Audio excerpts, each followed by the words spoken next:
gracias a Dios por la vida de mi querido amigo, el pastor Wilbur Mendoza, Paul Wilbur, y que hoy tiene la oportunidad de compartir con nosotros en este lugar. Así que, pastor, eres bienvenido. Le doy gracias a todos los que han venido, a Ricardo por estar acá, a todos los amigos que hoy están con nosotros. Y pastor Paul, esto es Generación de Fe y te invitamos a que vengas a hacer lo que el Señor te mandó a hacer. Damos gloria al Señor por la vida de nuestro pastor. Gracias, hermano. Buenos días, mis hermanos. Estoy sumamente agradecido por esta oportunidad y por este privilegio de estar entre ustedes en una fecha tan especial como es la fecha de celebrar que Generación de Fe esté impactando este sector y esté impactando la ciudad. Gracias, Pastor Ahmed. Gracias. Yo sé que sonaría como una frase de cajón lo que voy a decir ahora, pero el Señor es el que da testimonio en nuestros corazones y Él sabe las intenciones de Él. Así que puedo afirmarles algo.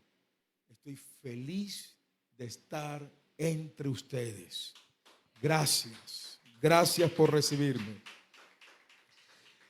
Por favor, abra su Biblia en la carta del apóstol Pablo a los Efesios. En la carta del apóstol Pablo a los Efesios. La carta de Pablo a los Efesios es una brillante obra salida de un momento de quebranto del apóstol. Las experiencias de Pablo en la cárcel son tan comparables con las experiencias que tuvo José en la cárcel. Fue desde la cárcel que el apóstol escribió esta carta, capítulo 1, versículo 1, capítulo 3, versículo 1, capítulo 4, versículo 1 y capítulo 6, versículo 20. Son los versículos que confirman que el apóstol estaba preso y desde su cautividad pudo trazar líneas de luz, aunque él estaba en tinieblas. La carta del apóstol es una carta preciosa porque los que hemos leído la carta nos hemos encontrado que nos habla de la iglesia. Ninguno de nosotros debemos considerarnos iglesia si no conocemos lo que dice Pablo en la carta a los Efesios. Y permítame con mucho sobrecogimiento de fe llamar a Generación de Fe que se examine. Vamos a examinarnos si somos iglesia. Sí, vamos a examinarnos si somos iglesia. Y yo quiero que hagamos un trote exegético, es decir, vamos a caminar rápidamente durante los 6 capítulos, a través de los 6 capítulos, y vamos a respondernos a la pregunta: ¿somos iglesia? Si estamos teniendo las marcas, los signos, los propósitos, la naturaleza de una iglesia. Yo creo que el mensaje de hoy no va a colmar las expectativas de algunos de ustedes. Ustedes merecerían un mensaje que los animara a seguir siendo lo que son. Pero no. Yo quiero que ustedes reflexionen hoy si son la iglesia de Cristo. Por eso, mira al que está a su lado y dile: por favor, abre tu corazón. Invítalo, dile: por favor, abre tu corazón. El Nobel, el literato Rudyard Kipling, nos dejó una frase que para mí es importante. De hecho, esa frase me inspiró a mi segunda tesis en maestría de teología sistemática. Rudyard, el literato, dijo: tengo 6 honrados servidores que me han enseñado todo lo que sé. El primero es cómo. El segundo es cuándo. El tercero es dónde. El cuarto es qué. El quinto es quién. Y el sexto es por qué. Y vamos a pedirle a esos maestros, a esos 6 interrogantes, que nos digan qué dice Dios en la carta de los Efesios sobre la iglesia. Y esos 6 interrogantes van a ser expuestos para usted, para que usted diga, ¿soy o no soy iglesia? Vaya al capítulo 1, por favor. Invitemos al primero de esos interrogantes. ¿Quiénes? ¿Quiénes son iglesia? Yo sé que cualquiera de ustedes, por la tradición, pudiese pensar que ser iglesia es simplemente estar registrado en un libro de membresía y que tu nombre esté allí registrado como miembro de ella. Tal vez algunos que nos visitan pensarán, soy iglesia porque fui bautizado en esa iglesia. Pero ¿es lo que dice la Biblia? La Biblia sí dice que son iglesias los que están registrados en una base de datos. ¿O es iglesia el que ha sido bautizado en ella? Bueno, el apóstol Pablo dice que no. El apóstol Pablo en el capítulo 1 responde quiénes son iglesia. Primero, son iglesia los que son bendecidos con toda bendición espiritual. Por favor, lea el versículo 3. El apóstol dice que hemos sido bendecidos con toda bendición espiritual. Los que son iglesia han aprendido a discriminar, a diferenciar cuando son bendecidos y prosperados. La mayoría de personas consideran que Dios está con ellos si todo les sale bien, si todo se les facilita. ¿Ha escuchado a ustedes o le ha pasado a usted que cuando escuchan la palabra bendición ustedes inmediatamente piensan en lo que tenemos? Hay personas que asocian bendición con lo que poseen.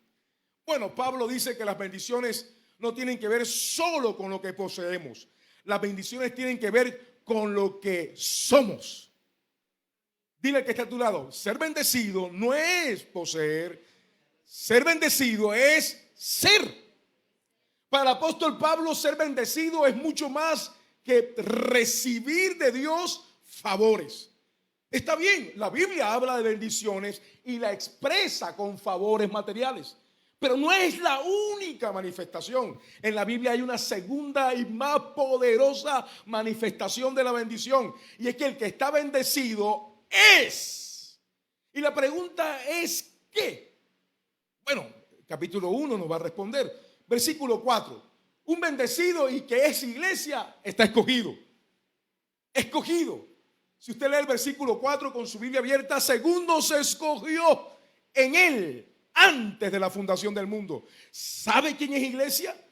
Iglesia no es el que quiere o del que corra. Algunos de ustedes se afligen porque a veces algunas sillas están vacías en nuestra congregación. No se aflijan.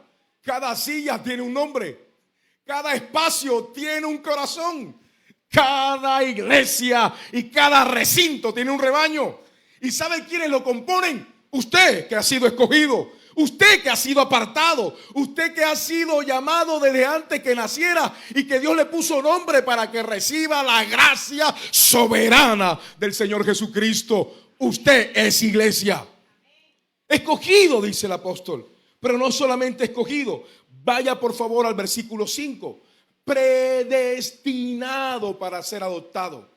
No solo hemos sido bendecidos para ser escogidos, sino quienes han sido escogidos han sido predestinados. La palabra predestinado huele feo en muchos sectores evangélicos. La mayoría de sectores cristianos, cuando escuchan la palabra predestinado, prefieren ignorarla voluntariamente. Charles Spurgeon dijo que si usted no acepta la predestinación en la Biblia, usted tendrá una Biblia incompleta. La Biblia repite la predestinación una y otra vez. Estoy diciendo sí, que Dios se sentó en algún momento de la eternidad pasada y en su corazón surgió la idea de la iglesia. el soberano, Él no recibe información para tener conocimiento. Él tiene una información simultánea, no sucesiva. Él no tiene una información producida, sino una información inductiva, sale de Él. Y en ese momento la eternidad fue testigo si habían ángeles creados ya o no lo habían. Lo que sí estoy seguro, que en ese momento tu nombre y el mío surgió en el corazón de Dios. Y surgió para, como dice Jeremías 1:5, desde antes que estuvieses en el vientre de tu madre, desde antes que nacieses, te di como siervo, te di como escogido, te di nombre, dice aún la palabra. Y voy a repetirlo con toda la seguridad. Antes de que te colocaran nombre tus padres, ya el Señor te conocía y te escogió para ser iglesia. Escogido y predestinado. No solamente escogido y predestinado. La Biblia dice que hemos sido rescatados. Lee el versículo 7, por favor. El versículo 7 afirma: en quien tenemos redención en su sangre. La palabra redención es una palabra con mucha carga teológica. Nosotros no podemos ser simples y decir simplemente redención, rescate. Creo que hay palabras que obligan a detenernos en la Biblia. La palabra redención debería ser una palabra tratada con mucho cuidado y con mucha seriedad. Hay cristianos que cuando leen la Biblia y se encuentran con la palabra redención, pasan la palabra redención como si fuera simplemente un rescate y ya. No, la palabra redención hay que tratarla con toda la seriedad que tiene su alma. Porque la palabra redención tiene que ver con compra. Con la compra de alguien que es tu dueño. Y que siendo tu dueño, y a pesar de ello, va a pagar algo para volverte a ser suyo. La redención es eso. La redención es Dios creándote, tú y yo perdiéndonos, y Él enviando a Jesucristo su Hijo a derramar su sangre, y por el precio de su sangre volverte a comprar. Redención tiene que ver con que Él ha hecho lo que nadie puede hacer por ti. Oiga, si usted no ha entendido que hay cosas que Cristo hace que nadie más puede hacer en su vida, entonces usted no ha entendido qué es ser iglesia. La iglesia es aquel pueblo que Dios ha hecho por ellos lo que nadie puede hacer. Él ha pagado un precio que no se puede calcular con medidas monetarias, un precio que no puede contabilizar ningún experto contable, ni un precio que ningún registro bancario puede tener: el precio de la sangre de Cristo derramada en la cruz del Calvario, mi hermano. Por esa sangre, ¿puede usted decirlo? Por esa sangre usted es iglesia. La iglesia es aquellos que han sido rescatados. ¿Rescatados de qué? Colosenses 1:13. Primera de Pedro capítulo 1 versículo 18. ¿Rescatados de qué? Primera de Pedro, segunda de Pedro capítulo 2. ¿Rescatados de qué? Rescatados del mundo, del pecado y la esclavitud de las pasiones. Rescatados de nuestra propia naturaleza. Eso es la iglesia. El mismo versículo 7 nos dice algo más. ¿Quiénes son iglesia? Los que tienen el perdón. Lee el versículo 7. El versículo 7 dice: el perdón de pecados según la riqueza de su gracia. Perdón. Hemos sido perdonados. No hablamos de un perdón como el que usted experimenta a veces por alguien que le ha ofendido. Hablo de un perdón sobrenatural. De hecho, permítame desafiarlo con la siguiente verdad. Perdón de los pecados pasados, perdón de los pecados presentes y perdón por los pecados futuros.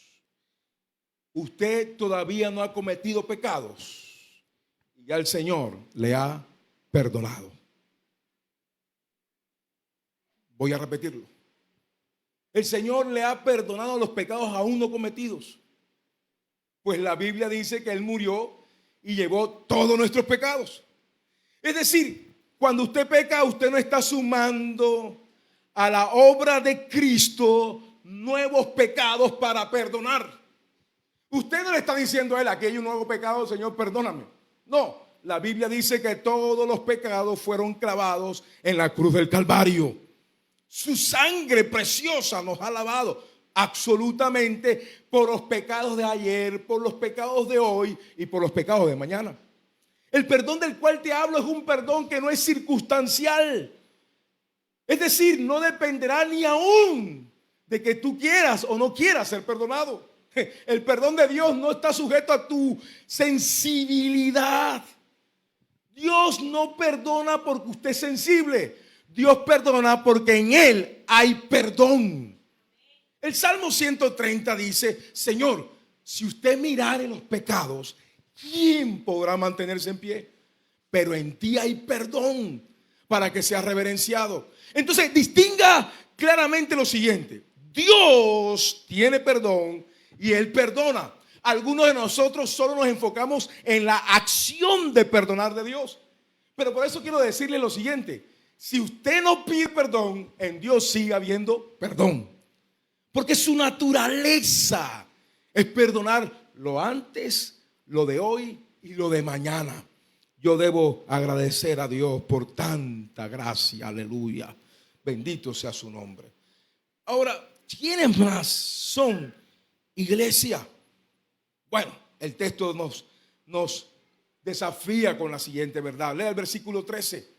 El versículo 13 dice que son iglesia aquellos que han sido sellados con el Espíritu Santo del Dios de Israel. Tremenda verdad.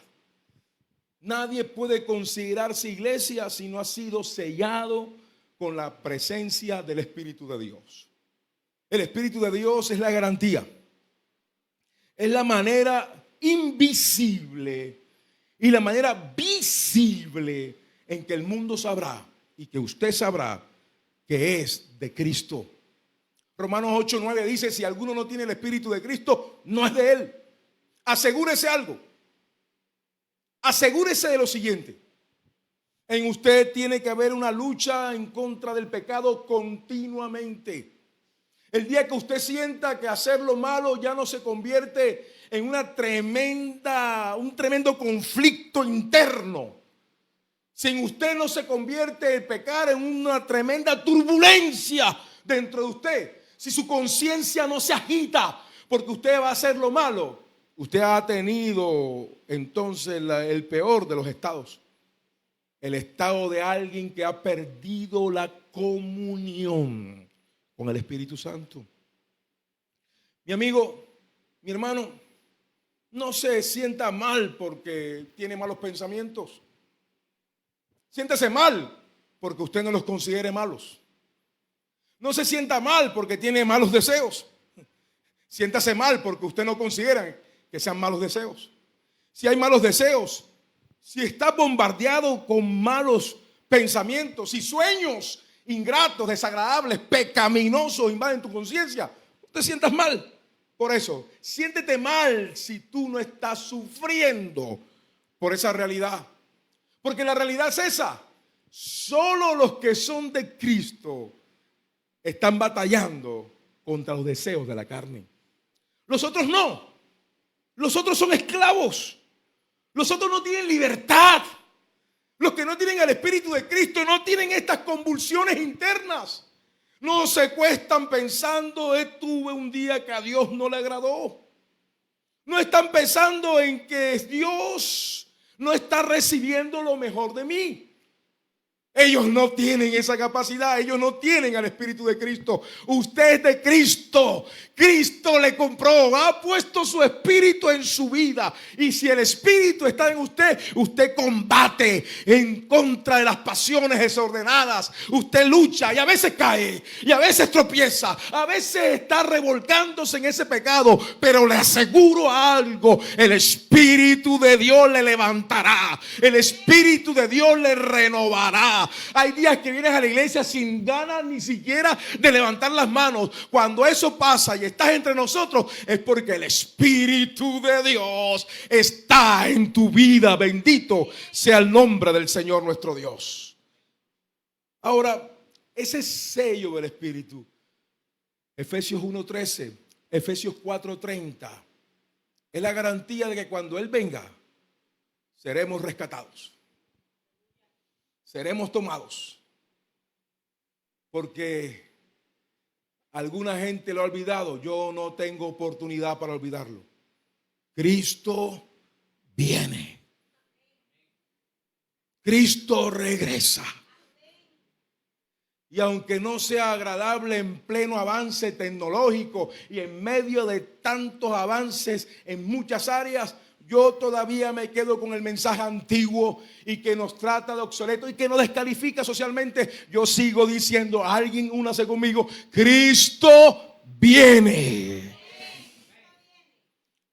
¿Quiénes son iglesia? Bueno, los bendecidos, los escogidos, los predestinados, los rescatados, aquellos que han sido perdonados. Finalmente esos que tienen el Espíritu Santo. Esos son iglesia. En este texto podemos encontrar en el capítulo 1 3 grupos de bendiciones. El primer grupo está desde el versículo 3 al versículo 4. La he llamado las bendiciones del Padre, pues vienen directamente del Padre Celestial. En el versículo 7 hasta el versículo 12 están las bendiciones del Hijo. Usted puede verlas allí. Y en el tercer bloque las he llamado las bendiciones del Espíritu Santo, en el versículo 13 y versículo 14. Esos son iglesia. El segundo maestro que nos puede enseñar algo hoy, en el capítulo 2, vaya al capítulo 2 de Efesios rápidamente, es ¿por qué? Porque hemos sido bendecidos. Si usted lee el versículo 18, habla de las riquezas de su gracia, las riquezas de su gloria. ¿Por qué Dios nos ha enriquecido de tal manera que seamos un pueblo especial? ¿Por qué? Bueno, el capítulo 2 del libro de Efesios le responderá a usted esa pregunta. Tenga la amabilidad, vaya al versículo 2 y lea el capítulo 2, versículo 8. ¿Por qué? El segundo maestro nos dice por qué Dios nos ha dotado de eso. ¿Ha encontrado Dios algo en nosotros? ¿Somos mejores que otros? ¿Somos más sensibles que otros? O como dijo alguien, cuando yo busqué a Dios, ¿hemos buscado nosotros al Señor? ¿Ha sido nuestra iniciativa encontrarnos con Él? ¿Qué dice Efesios 2:8? Efesios 2:8 dice por gracia. Por gracia. Voy a decirlo otra vez. Por gracia. Cuando hablo de gracia, hablo de ese favor que no merecemos que Dios nos dé. Un favor que carece de mérito por el que lo recibe. Sin mérito alguno. No hay algo que puedas hacer o algo que puedas dejar de hacer para que dejes de recibir la gracia de Dios. La gracia de Dios está sobre su iglesia. ¿Por qué? Porque tenemos a un Dios de toda gracia. Note el texto, tenga la amabilidad. Sé que le ayudará en la afirmación que estoy haciendo. En el versículo 5, capítulo 2, el apóstol dice con claridad que estábamos muertos en nuestros delitos y pecados. El apóstol no dice, ellos estaban moribundos. Ustedes estaban medio salvos. No, Pablo dice, muertos. Antes de que usted fuera llamado, usted era un muerto viviente. Usted carecía del soplo de la vida. Usted respiraba, pero no comulgaba con Dios. Usted andaba, pero no para Cristo. Usted estaba muerto en delito y pecado. Hablo de una muerte espiritual, incapaz por sí mismo de buscar a Dios.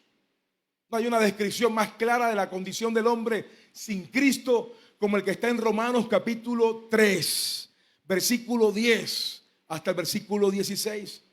En esa descripción se deja claro de que nadie busca a Dios porque quiere. Usted está en generación de fe, no porque usted ha sido más sensible que su hermano, no porque usted ha sido más sensible que su vecino, no porque usted tuvo la oportunidad de buscar a Dios. No, usted está en generación de fe porque Dios lo llamó y lo resucitó de su pecado. A usted alguien le miró con amor. Su corazón se llenó de gracia. Y algún día, no sé, fue en noviembre tal vez de algún año, fue tal vez en julio, tal vez ni siquiera habías llegado a la iglesia todavía. Y Él te miró y Él dijo, mi gracia lo alcanzará.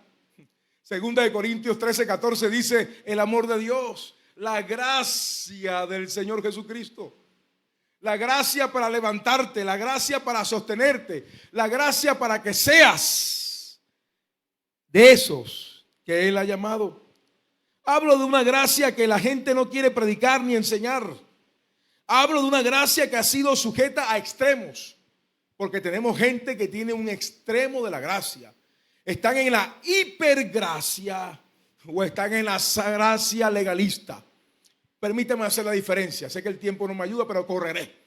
Primero, la gracia extrema, hipergracia, es aquella donde se habla de que usted es salvo, vive la salvación y no importa su comportamiento, usted siempre está en comunión con Dios. Lo siento, esa no es la gracia que Dios enseña. De hecho, Tito en el capítulo 3 nos dice cuál es la verdadera gracia. La gracia es aquella que Dios te da la capacidad de salvarte, pero también te da la gracia de santificarte. Es una gracia que te impulsa a un comportamiento nuevo. Oye, no estoy posando de impecable en esta mañana. Tampoco poso de que sé mucho más que otro, mucho menos que no he fallado. Todo lo contrario, quiero posar como un débil y quebrantado hombre que necesita la gracia de Dios para ser santificado. Lo que está diciendo Pablo es que si renunciamos a los deseos mundanos, capítulo 3, versículo 5 de Tito, renunciando a los deseos mundanos y creciendo en la gracia de Dios, entonces podremos ser arrebatados el día de Cristo, el día de su venida. Uno de ustedes tiene que pensar ahora, pastor, ¿me está diciendo usted que la gracia está condicionada a mi comportamiento? No, la gracia no está condicionada a nuestro comportamiento, pero sí se expresa a través de ella, de él. Cuando estoy bajo la gracia, expreso la gracia con mi comportamiento. ¿Cómo se expresa la gracia con el comportamiento? Ya sé que como a mí, al oír esta verdad o aprenderla, inmediatamente me hice una lista de cosas que tengo que hacer y tengo que dejar de hacer. Eso somos nosotros. Inmediatamente pensamos, no puedo hacer, sí puedo hacer. Pero no es lo que enseña la Biblia. Cuando hablo de la gracia comportamental, hablo de lo que está en Efesios capítulo 2, búsquelo por favor, versículo 10. El apóstol Pablo dice claramente que Él, el Dios del cielo, nos ha hecho hechura suya. Somos su obra, creados en Cristo Jesús para hacer buenas obras, las cuales Dios preparó de antemano para que anduviéramos en ella. El Señor ha preparado esas obras que te hacen estar en la gracia. La gente que está en la gracia de Dios anda en las obras que Dios ha preparado. Cada mañana usted debería arrodillarse y decir, Señor, dame las obras de hoy. Dame el conducir de hoy, la que usted ha preparado de antemano. ¿Cuántos bendicen el nombre del Señor, mi hermano? Rápidamente, voy al tercer capítulo. Voy a hacerlo lo más rápido posible. Tercer capítulo. Y preguntemos al otro maestro qué nos quiere enseñar. Ya nos enseñó quién, ya nos enseñó por qué. Ahora que nos enseñe en el capítulo 3, ¿para qué? ¿Para qué tenemos bendiciones? Si la gracia está sobre nosotros, ¿para qué está esa gracia? ¿Y para qué somos iglesia? Bueno, vaya por favor al capítulo 3 de Efesios, rápidamente, y leamos 2 versículos nada más. El primero que vamos a leer, hermano, es que el para qué es un misterio. 3:3 de Efesios, 3:3. Hay un misterio. Ojo, no es un misterio indescifrable. Es un misterio revelado. Tengo un estudio de las Escrituras donde hablo de los 7 misterios del Nuevo Testamento. Y uno de esos misterios está en el capítulo 3, versículo 3 de Efesios. ¿Para qué? ¿Para qué somos iglesia? ¿Para qué Dios se tomó lugar, tiempo, se tomó propósito para hacernos iglesia? Debo recapitular con prontitud, si Dios permite. Mateo 1:21, 53:11 de Isaías. Usted debe entender que Jesús murió para formar un pueblo. ¿Puede decirlo conmigo? Jesús murió para salvar y formar un pueblo. Jesús no murió por morir.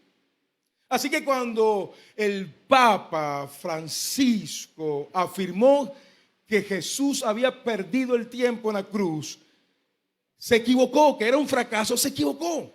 Con respeto, si hay algún católico entre nosotros sentado, o si alguno escucha a la distancia este sermón, no se sienta ofendido. Nadie es perfecto. Él se equivocó, porque Jesucristo no fracasó en la cruz, porque Jesucristo no vino a transformar el mundo entero, ni Jesucristo vino a salvar el mundo entero. Su sacrificio es suficiente para salvar al mundo, claro que sí, pero su sacrificio no es para salvar al mundo entero, es para salvar a un pueblo. Por eso Mateo 1:21 dice: lo llamará Jesús, porque él salvará a su pueblo de sus pecados. Por eso en la institución de la Santa Cena, Lucas 22, Jesús dijo: esta es mi sangre derramada por muchos, no por todos. Puede usted mirar al que está a su lado y dígale: no todos, por muchos. ¿Puede decirlo? No por todos, por muchos. Y entre esos muchos está usted y estoy yo. A él sea toda la gloria, a él sea toda la alabanza. Entonces el misterio se empieza a descifrar de esta manera: el para qué. El para qué Dios bendice con toda bendición espiritual. El para qué Dios derrama gracia sobre la iglesia, para que seamos un pueblo conformado. Mi hermano, por favor, léalo en el capítulo 3 y a partir del versículo 8 en adelante. Un pueblo conformado de 2 etnias, una etnia específica y una etnia colectiva, por los judíos y por los gentiles. Así que voy a tratar de desafiar a los que ya tengan un poco más de estudios bíblicos y se sientan ofendidos. Amén. Te voy a dejar un problema con lo que voy a decir ahora, pero sé que estás listo para tratarlo. Amados, el pueblo de Dios del siglo XXI y hasta cuando Cristo venga es la iglesia. Algunos piensan que el pueblo de Dios es el Israel político, el Estado de Israel.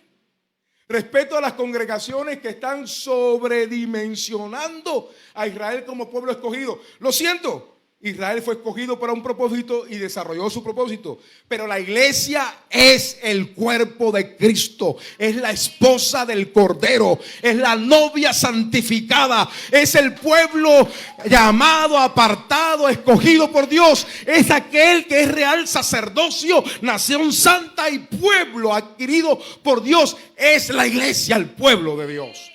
¿Ha dejado entonces Israel de ser pueblo de Dios? Sí, eso enseña el Nuevo Testamento.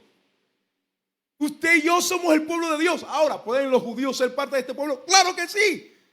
Romanos 1:17 dice que la salvación es poder de Dios en el Evangelio para todo aquel que cree, primeramente al judío y después al griego. Es decir, la iglesia está conformada por una etnia específica, Israel, y por una etnia generalizada, todo aquel que no es Israel, pero que cree en Jesucristo, el Hijo de Dios.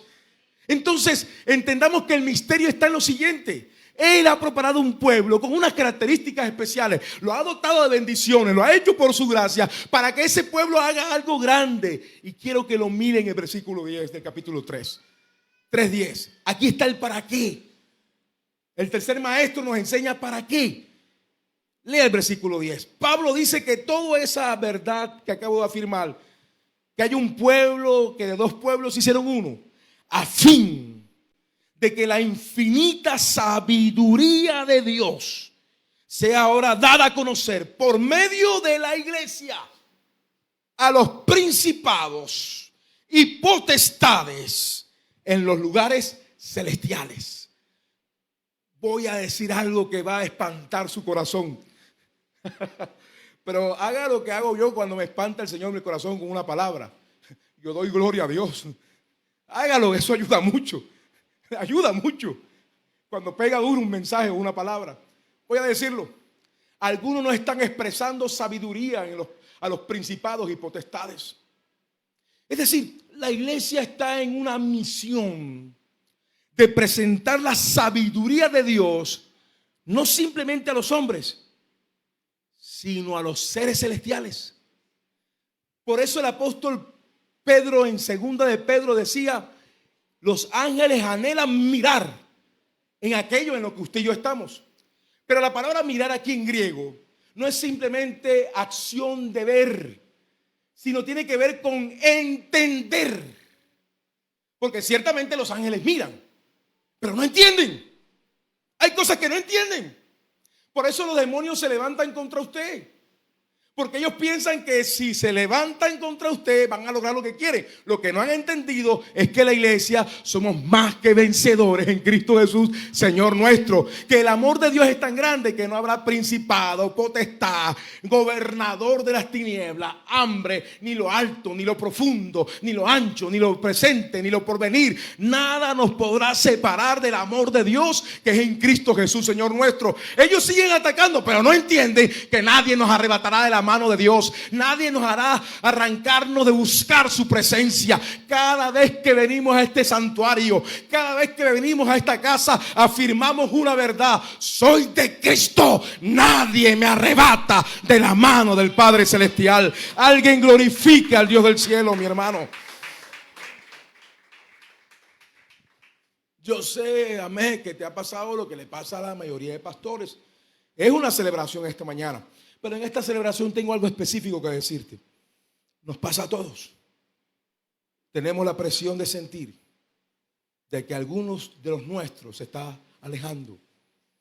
Faltó un domingo, no se conectó en la semana a la oración, el mes siguiente deja de diezmar, ya no está motivado en aquellas actividades y ya empieza el corazón del pastor a latir. ¿Te ha pasado? Y a pensar: se me va. Algo lo está dañando, algo lo está afectando. ¿Qué pasó? He aprendido algo. Los que son del Señor, aunque caigan, no quedarán caídos. Jehová los levantará. Y algunos de ustedes en este 8º aniversario tomen fuerzas. Empiecen de nuevo. Porque no estamos celebrando el año que pasó. Estamos celebrando lo que viene, amén. Y lo que viene es gloria postrera mayor que la primera.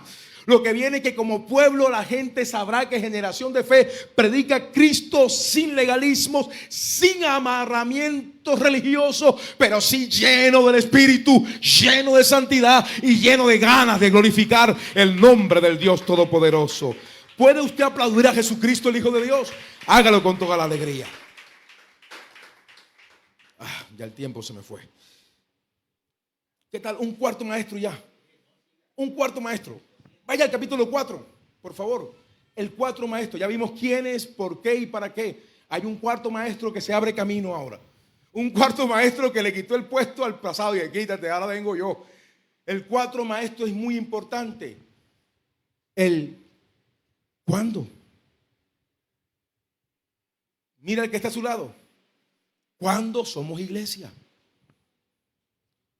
¿Cuándo somos iglesia? Sé que la palabra cuándo tiene que ver con implicaciones de tiempo, pero yo voy a desafiarlos a ustedes que pensemos bíblicamente. Bíblicamente. Es decir, que Dios nos dé mente para entender, pero también corazón para creer. ¿Cuándo? El cuándo en el sentido bíblico es mucho más que decir hora, fecha. El cuándo en el sentido bíblico tiene que ver con negación. De hecho, no hay un cuándo en el sentido bíblico si primero no hay un aquí muero yo y empiezo de nuevo. El cuándo tiene que ver con cuándo usted es iglesia. ¿Cómo se mueve usted como iglesia? Voy a abordar 3 aspectos corriendo. Versículo 1 hasta el versículo 6 del capítulo 4 de Efesios. Rápidamente, abra su Biblia, por favor. Este tipo de mensajes solamente se puede disfrutar si tenemos la Biblia abierta. Si solamente escuchamos, no nos edificamos tanto. Entonces, si tenemos la Biblia abierta, disfrutamos mejor el mensaje. Seguro que sí, cierto que sí. Capítulo 4, versículo 1 al 6. Note cuándo somos iglesia. Somos iglesia cuando entendemos lo que nos une como iglesia. Allí somos iglesia. Somos iglesia cuando entendemos que somos un pueblo. Capítulo 3, versículo 6 de Efesios, capítulo 3, versículo 10.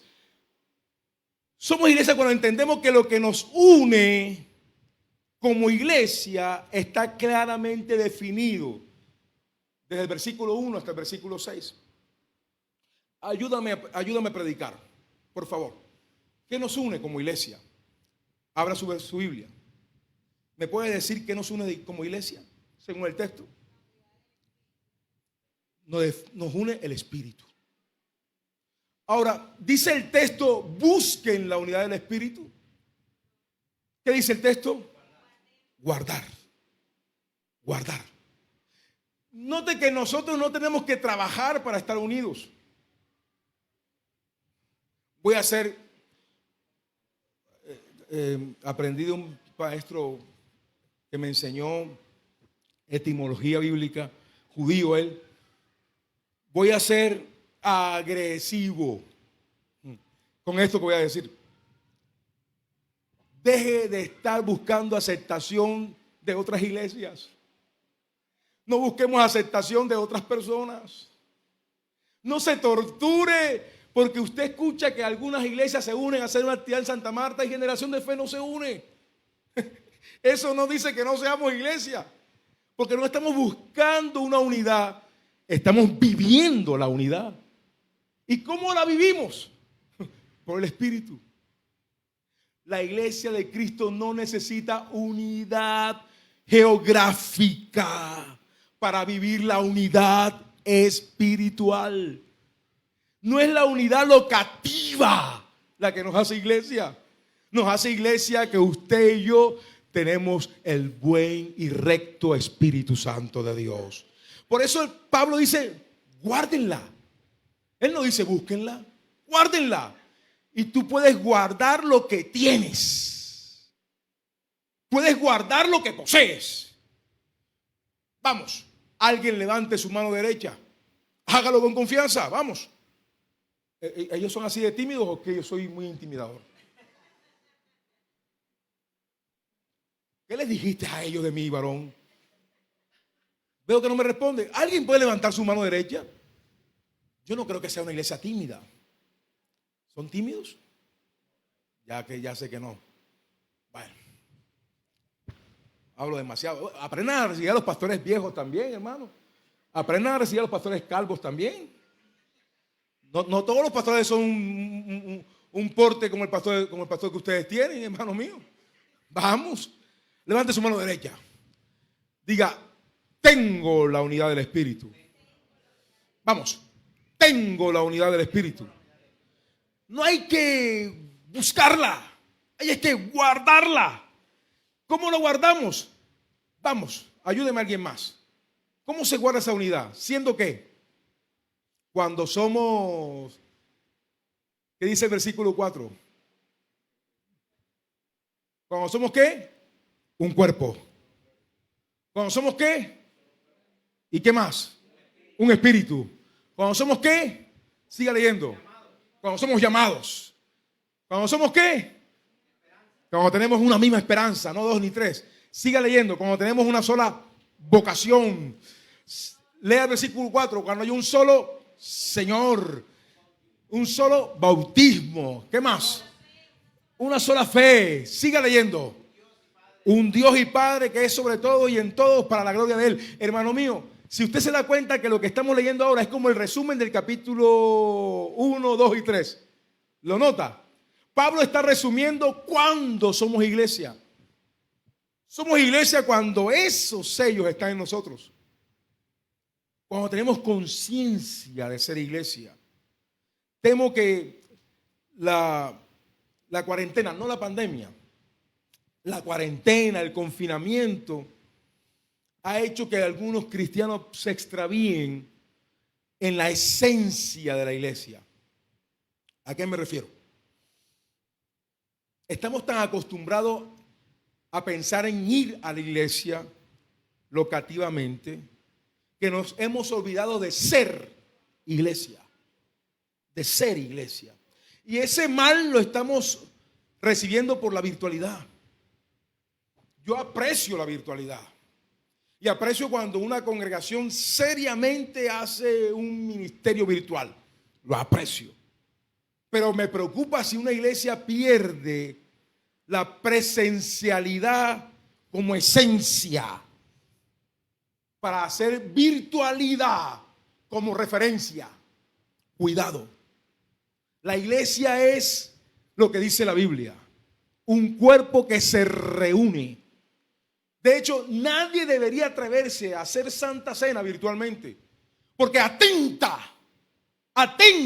con un principio fundamental de la Santa Cena. Cuando os reunís, el partir el pan es algo que se hace en grupo. Es un solo pan. Capítulo 10, versículo 16 de 1 de Corintios. No son 5, 6, 10 panes que están repartidos en diferentes casas, en cada casa un pan. No. Un solo pan. ¿Pero por qué tiene que ser un solo pan? Porque es un solo cuerpo. ¿Por qué tiene que ser una sola bebida? Porque es una sola sangre. Entonces me preocupa que perdamos la esencia de la presencialidad para tomar la referencia de la virtualidad. Entonces la iglesia tiene que decir, un momento, ¿cuándo somos iglesia?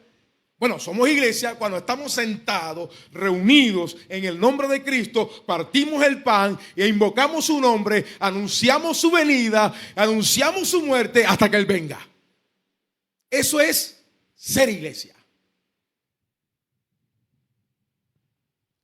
El silencio me está diciendo mucho.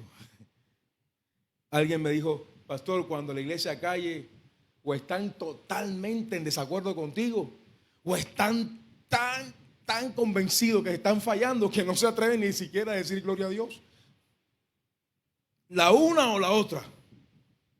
Somos iglesia como dice la Biblia. Somos iglesia como la palabra nos enseña. Un solo pan, una sola copa. La virtualidad debe ser una herramienta. Jamás debe ser el propósito. La virtualidad debe ser una excepción. Jamás lo general. La iglesia no puede perder su visión. Y en el capítulo 4 hay otro aspecto rápidamente. Versículo 11. Versículo 11. ¿Cuándo somos iglesia? Cuando nos reproducimos en ministerios. Usted entenderá que la iglesia es iglesia cuando empieza Romanos 12:6, 1 de Corintios capítulo 12, versículo 7 hasta versículo 11, cuando hay diversidad de ministerios, cuando hay diversidad de funciones, cuando un pastor está comprometido en que la gente desarrolle los dones que tiene y el ministerio que Dios le ha dado. ¿Usted se ha encontrado con un pastor así? Bueno, ese tipo de pastores que se atreve a decirle, están siendo entrenados para que vayan a ser enviados. Les está diciendo a ustedes claramente que su afán no es tener números aquí. Su afán es tener números en el mundo. Y eso, Ahmed, la gente no lo quiere entender. Hay pastores que quieren tener mucha gente en el local, pero poca gente enviada. Y yo noté esta mañana que tú dijiste, algunos de ustedes están siendo entrenados para ser enviados. Y eso me hace pensar en lo que, ¿cuándo somos iglesia? Somos iglesia cuando hay diversidad de ministerios. Versículo 11. Unos son llamados apóstoles, otros profetas, otros evangelistas, otros pastores y maestros. Cuando hay diversidad, cuando hay espacio. Si usted ve que el pastor se esconde un mes y no sube al púlpito y está sentado entre ustedes allí, ¿sabe qué está haciendo? Vamos, que alguien más surba, que alguien más haga la obra. Si un pastor se atreve a decir, no, yo no predico este mes, mi amor, mi amor, vas a predicar tú. No es un pastor que está diciendo, oye, yo quiero que la obra crezca en ti. Si usted es llamado por su pastor para decirle, quiero que prediques tal día, no vea a un pastor que está desatendiendo sus deberes, está promoviendo nuevos ministerios. Y eso nos hace falta para ser una iglesia, para que sepamos cuándo ser iglesia. Y finalmente, note la diferencia entre el versículo 12 y el versículo 16. El versículo 12, léalo por favor, habla de la unidad de la fe. La unidad de la fe. Y el versículo 16 habla de la unidad del trabajo. Entonces la palabra unidad aquí juega un papel importante. Versículo 3, unidad en el espíritu. Versículo 12, unidad de la fe. Y versículo 16, unidad del cuerpo. ¿A qué se refiere Pablo? Bueno, la unidad del espíritu, que es el Espíritu Santo en nosotros. La otra unidad es la unidad en la palabra, en el conocimiento. Por favor, si alguna vez usted escucha un mensaje aquí en la iglesia y usted ha escuchado algo diferente en otro lugar o viene con una formación diferente, sea honesto. Yo lo llamo la honestidad intelectual. Uno tiene que aprender a pedirle al pastor una cita, no para contarle problemas, sino para decirle, pastor, estoy en desacuerdo con lo que predicaste tal día. Y el pastor tiene que tener la madurez, la fortaleza de decir, te escucho. Ok. ¿Sabes? Tienes razón. Voy a rectificarlo el próximo domingo. Hermano, el hermano fulano de tal me hizo caer en cuenta en que no fui preciso en esta afirmación. O si está equivocado el hermano, decirle, hermano, te enseñaron mal. Ven, vamos a la palabra. Y empezar a tratar el mensaje con el cristiano para llegar a la unidad de la fe. La palabra griega aquí en Efesios 4:12 no es fe para salvación, es fe de conocimiento. Doctrina, pisteus, doctrina en griego. Tiene que ver con lo que Dios nos ha enseñado en la palabra. Bueno, y versículo 16 nos habla de la unidad ministerial. Debo dos maestros más. Me comprometo a enseñarle más adelante u otro día, si Dios permite. Estos 4 maestros, ¿quiénes? ¿Por qué? ¿Para qué? ¿Y cuándo? Nos dicen claramente qué es la iglesia y qué tiene que hacer la iglesia. Mi pregunta es, fácil es ser miembro de una congregación. El desafío está en ser iglesia. ¿Quiere usted ser iglesia? Incline su rostro, por favor.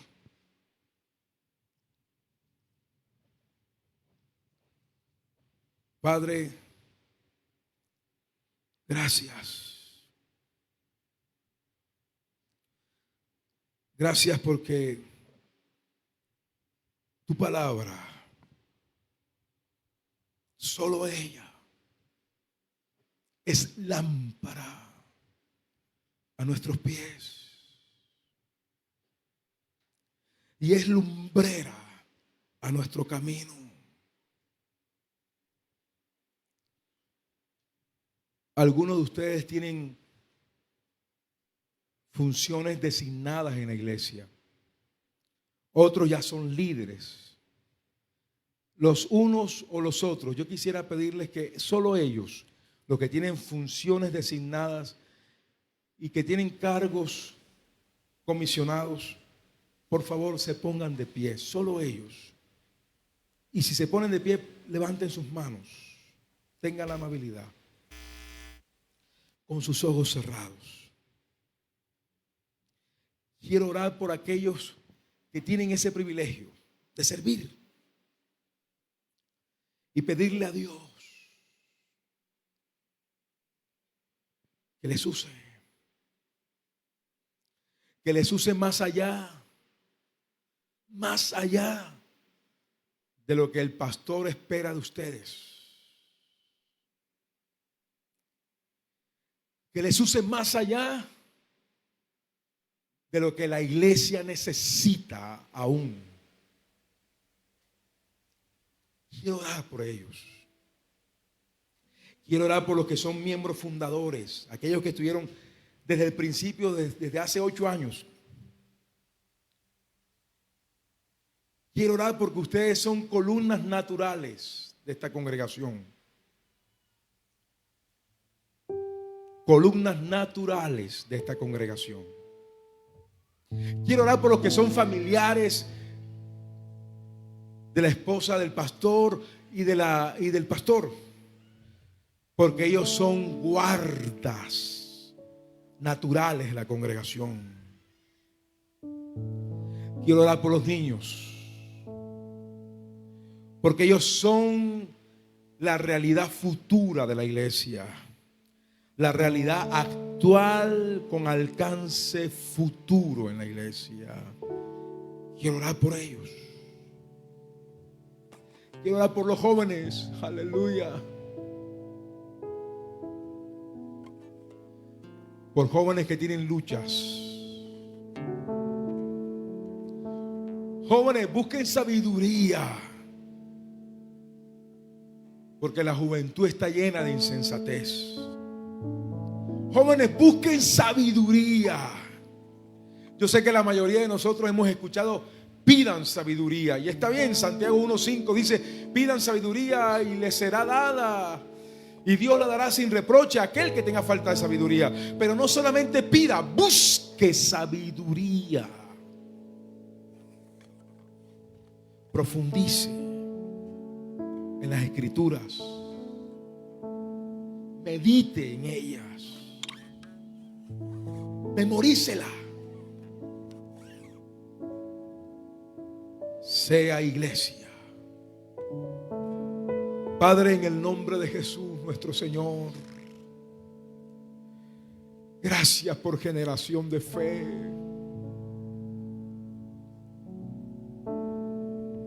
Gracias porque ellos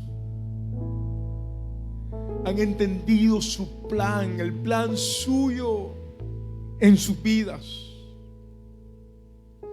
Gracias por el pastor Ahmed, por su esposa, la familia, Señor. Gracias, gracias. Pastor, a veces el plan se altera, a veces el plan se atrasa, a veces el plan se distorsiona, pero el propósito jamás. El propósito jamás. Generación de Fe es una congregación de propósito. Reserva la palabra, amén. Que las raíces sean clásicas, las raíces sean apostólicas, bíblicas, pero que las ramas sean modernas, nuevas, pero que el tronco sea sólido, porque podemos hacer la obra con visión clásica, pero con métodos modernos. Dale más a Generación de Fe, Señor. Dale más. ¿Alguien puede adorar? El centro de todo es Jesús. Aleluya. El centro de todo es Jesús. Desde el principio y hasta el fin, tú has sido y siempre serás Cristo. Cristo, tú eres el centro. Jesús en tus manos. Nada importa más que tú. Gracias.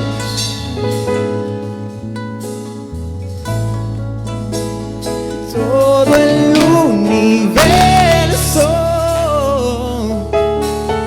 gira en pos de ti, Jesús. De ti, Jesús. El centro eres solo